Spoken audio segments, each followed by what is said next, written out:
Salut, c'est Mathieu et nous sommes au 3e jour du Festival international des jeux de Cannes 2017 sur le stand de Lucky Dog Games avec Vincent Vergonjane, son éditeur, son PDG. Salut Vincent. Bonjour, merci d'être là. Bah écoute, merci à toi. Donc on est là avec votre prochain jeu qui s'appelle Zombie Tsunami. Ça a l'air assez marrant, ça me fait penser à pas mal de choses dans World War Z, enfin ce genre de trucs. Du coup, c'est un jeu pour qui et pour combien de personnes ? Alors c'est un party game, ça se joue de 3 à 6 joueurs en 20 à 30 minutes, donc c'est très rapide, c'est beaucoup de rire et beaucoup de lancer de dés. Voilà. Très bien, j'ai l'impression que les dés en fait c'est des cubes avec des zombies dessus. Alors qu'est-ce qu'on fait dans ce jeu ? Est-ce qu'on essaie d'échapper à des zombies, j'imagine ? Est-ce que c'est coopératif ? Alors c'est pas coopératif, c'est compétitif et non on n'échappe pas aux zombies, on est les zombies. Alors dans ce jeu en fait les joueurs sont leaders d'une horde de zombies et doivent faire grossir leur horde en mangeant des humains. Le gagnant étant celui qui a le plus de zombies à la fin de la partie. Un zombie, ça ressemble à ce cube-là, qui est un cube vert à une face. Donc je vous expliquerai pourquoi ce composant. Ok, et du coup, donc on gagne en ayant le plus d'humains. Et qu'est-ce qui va se passer dans un tour de jeu ? Comment est-ce qu'on va manger des humains ? Absolument. Alors, le jeu se passe en 3 tours. Et un tour représente une rue de 6 cartes. Et il y a tout un tas de choses que les humains essayent de faire pour nous arrêter, nous zombies. Le premier, par exemple, ce sont des véhicules qui sont lancés sur nous. Et donc les joueurs doivent prendre leurs zombies dans leurs mains et les lancer. Et là, on vient de voir qu'un zombie vient de mourir en sautant. Donc en fait, ce qui compte nos points est aussi un élément de gameplay qui est lancé donc, pour savoir qui... en gros, ils n'ont pas réussi à sauter, ils viennent de mourir sous la voiture. Un autre élément de gameplay, c'est donc des gros véhicules comme un tank. Et là, ça veut dire que généralement, on n'a pas assez, le jeu est fait pour qu'on n'ait pas assez pour être tout seul. Et là, il va falloir se mettre ensemble. Et pour se mettre ensemble dans le jeu, il va falloir faire des alliances, on discute autour de la table et à la fin on choisit un de ces 3 trucs, on dit bon, on se met en rouge, machin, on fait ça, et tout le monde lève le bras, on révèle ce qui se passe et les alliances sont faites ainsi. Et puis à la fin il y a des éléments gratuits entre guillemets, où on va pouvoir obtenir des civils. Un civil, l'avantage de civil, c'est qu'il ne saute pas, il est devant nous, donc il est safe et à la fin du tour il se transforme en zombie. Mais il est extrêmement fragile parce qu'il y a des bombes. Et quand il y a des bombes comme ça, eh bien, une bombe peut tuer qu'un seul zombie, mais elle peut tuer tous les civils de quelqu'un. Et puis ultimement, il y a un marché. Voilà, il y a 2 phases de marché. Dans le marché, il y a plein d'options donc, qui permettent d'avoir un peu plus de stratégie que ce qui se passe autour des dés et de la négociation, qui permettent d'obtenir des zombies, de voler des zombies, de regarder la carte bonus de quelqu'un. Carte bonus qui est le dernier élément le plus fun du jeu en fait. Voilà, tout le monde à chaque tour a un rôle secret. Et c'est ce rôle secret qui va créer cette interaction sociale et qui fait vraiment la matière du jeu et qui crée beaucoup d'interactions. Donc l'OVNI, lui, son but du jeu c'est d'avoir un civil à la fin de la partie. Voilà, donc, ça paraît assez simple mais en fait il y a quand même des bombes. Il va falloir, ça serait simple si le géant, lui, son but c'est de bomber un civil. Et s'il le fait, il obtient 2 zombies. Mais ça serait encore trop facile s'il n'y avait pas le quarterback dont le but c'est de se faire bomber. Alors pour se faire bomber, qu'est-ce qu'on fait ? On fait un petit civil et on se fait passer pour l'OVNI. Lorsqu'on bombe un quarterback, le quarterback vous vole 2 zombies. Donc voilà, donc il y a des cercles comme ça d'interaction où tout le monde a besoin l'un de l'autre et de faire des choses. Puis il y a une carte par exemple comme le tsunami, dont le but c'est le traître pendant les négociations. Donc quand on est en train de faire une négociation, c'est pas juste des connivences avec qui on veut se mettre, c'est aussi mais qui est le tsunami ? Parce que si on se retrouve dans le groupe du tsunami, il nous vole 2 zombies. Donc voilà, donc le jeu est vraiment basé autour de ces interactions sociales et donc ce déroulement de rue où on obtient de plus en plus de zombies et puis donc il y a quelque chose d'assez fun. Genre, les joueurs adorent ce côté lancer de zombies, si je puis dire, qui compte les points et qui est aussi un élément de jeu.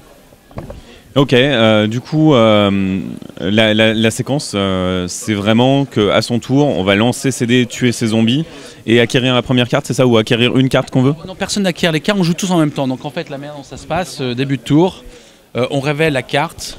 Ah, voilà, donc là c'est une phase comme ça, donc tout le monde choisit un par un. Alors moi je prends un civil, ah bah toi je te bombe, toi je prends un civil, etc. Carte suivante, ah tout le monde saute, donc là tout le monde en même temps prend ses petits dés, hop, fait ça, ah bah moi je suis mort, t'en as combien, t'en as 2, ok.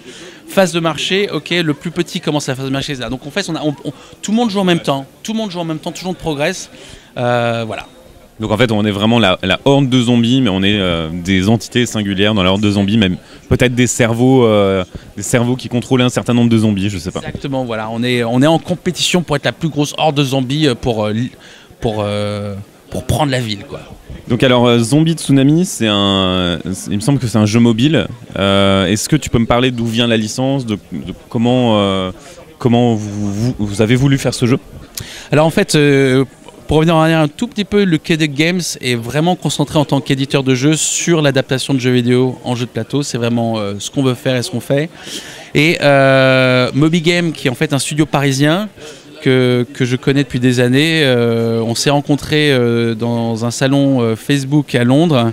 Je leur parlais de Vikings Gone Wild et ça a tilté. Ils ont tout de suite adoré l'idée de faire un jeu de société.